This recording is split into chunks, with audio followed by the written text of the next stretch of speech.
चलिए आज जरा गहराई से समझते हैं एक आध्यात्मिक चर्चा को।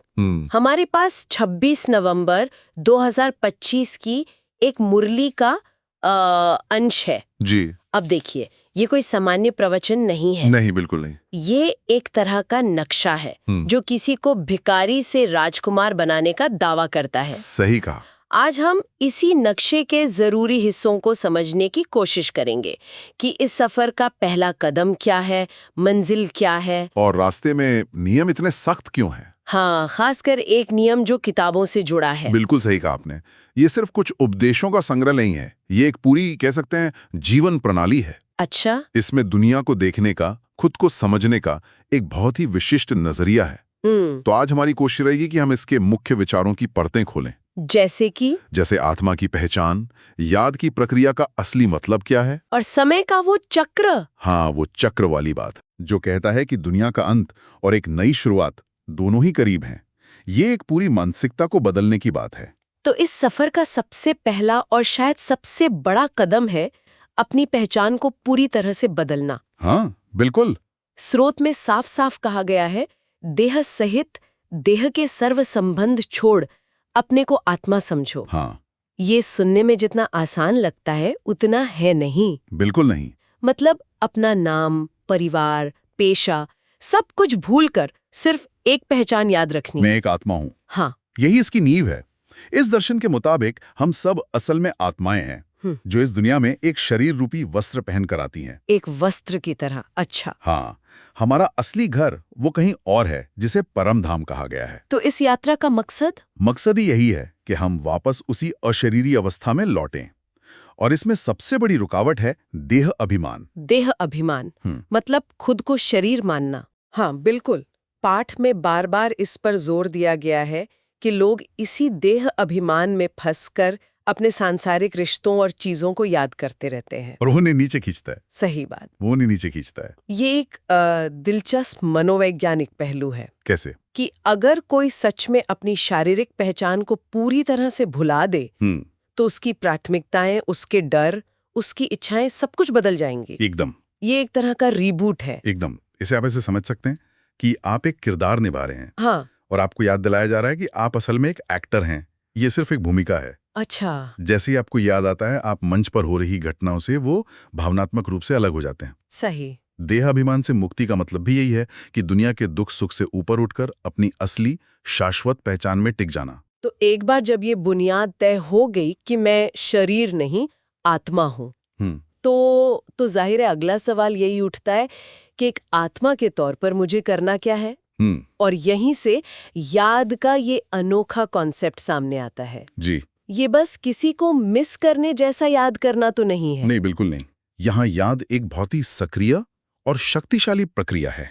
अच्छा। पाठ में निर्देश है, मामेकम याद करो, यानी सिर्फ एक परमात्मा जिसे बाप कहा गया है उसे ही याद करो। सिर्फ एक को। हाँ, ये एक तरह का ध्यान है जिसका उद्देश्य है अपनी चेतना को बाकी हर चीज से हटाकर सिर्फ एक बिंदु पर केंद्रित करना। और ऐसा माना जाता है कि इसी याद की अग्नि में आत्मा पर जन्म जन्मांतर से चढ़े हुए पाप या जो नकारात्मक कर्म हैं वो भस्म होते हैं। तो याद एक तरह का आध्यात्मिक प्यूरिफिकेशन प्रोसेस हुआ। बिल्कुल। स्रोत में एक लाइन है, जितना जितना याद करेंगे उतना पाप कटते जाएंगे।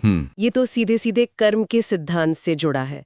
लेकिन ये भक्ति मार्ग से अलग कैसे है, जहाँ लोग अलग अलग देवी देवताओं को याद करते हैं? यहाँ एक बहुत बड़ा फर्क बताया गया है। क्या? भक्ति मार्ग में पाठ के अनुसार मन भटक सकता है। हाँ, सही बात है। आप किसी देवी देवता की पूजा कर रहे हैं लेकिन आपका ध्यान अपने परिवार या कारोबार में जा सकता है। हाँ, होता है ऐसा। लेकिन यहाँ याद का मतलब है अशरीरी होकर याद करना। अशरीरी होकर यानी पहले खुद को आत्मा समझना, फिर परमात्मा को याद करना।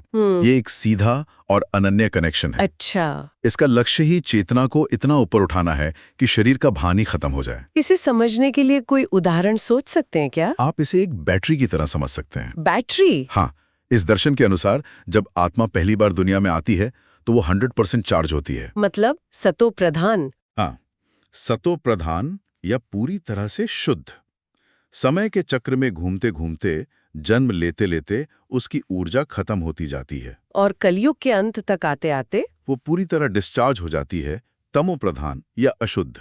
अच्छा। तो याद की यह प्रक्रिया उस बैटरी को फिर से स्रोत यानी परमात्मा से जोड़कर 100% चार्ज करने जैसा है, ताकि वो नई दुनिया यानी सतयुग में जाने के लायक बन सके। बिल्कुल। ये बैटरी वाली बात इसे बहुत साफ कर देती है। और इसी से जुड़ा है समय का एक बहुत ही रोचक विचार कि समय सीधी रेखा में नहीं चलता, बल्कि एक चक्र में घूमता है। जी। ये कोई नई बात नहीं है, कई संस्कृतियों में ये विचार रहा है, लेकिन यहाँ इसका एक बहुत ही खास मतलब है। बिल्कुल। यहाँ दुनिया के इतिहास को 5000 साल के एक चक्र में बांटा गया है। 5000 साल? हाँ, और इसके 4 मुख्य युग हैं: सतयुग, त्रेतायुग, द्वापर युग और कलयुग। सतयुग को वाइसलेस वर्ल्ड या निर्विकारी दुनिया कहा गया है। हाँ, एक तरह का स्वर्ग जहाँ दुख या पाप नहीं होते।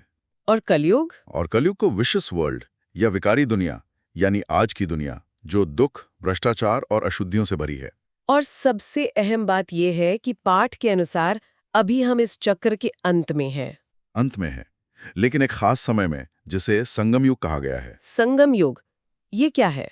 संगम युग कलयुग के अंत और सतयुग की शुरुआत के बीच का एक छोटा सा वो संक्रमण काल। हाँ, यही वो समय है जब मान्यता के अनुसार परमात्मा खुद इस दुनिया में आकर ज्ञान देते हैं। और इसका मकसद क्या है? इस पुरानी विकारी दुनिया का विनाश करना और नई निर्विकारी दुनिया की स्थापना के लिए आत्माओं को तैयार करना।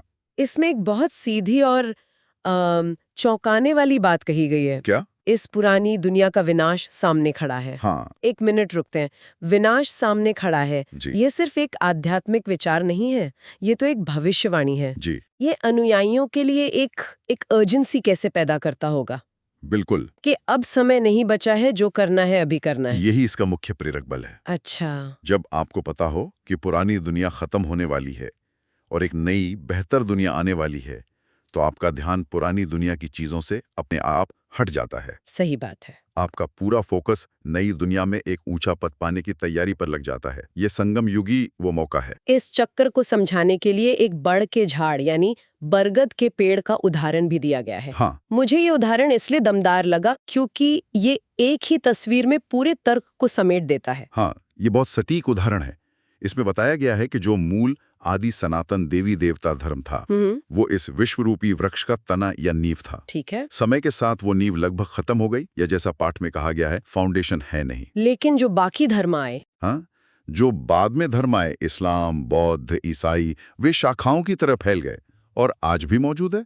तो आज दुनिया एक ऐसे पेड़ की तरह है जिसका तना गायब है, लेकिन शाखाएं खड़ी हैं। बिल्कुल। और इस ज्ञान का उद्देश्य उसी मूल नींव को फिर से स्थापित करना है। ठीक है, तो ज्ञान मिल रहा है, दुनिया बदलने वाली है और आत्माओं को तैयार किया जा रहा है। लेकिन ये ज्ञान आ कहां से रहा है? पाठ में एक सवाल उठाया गया है कि ब्रह्मा की तस्वीर क्यों इस्तेमाल होती है। जी।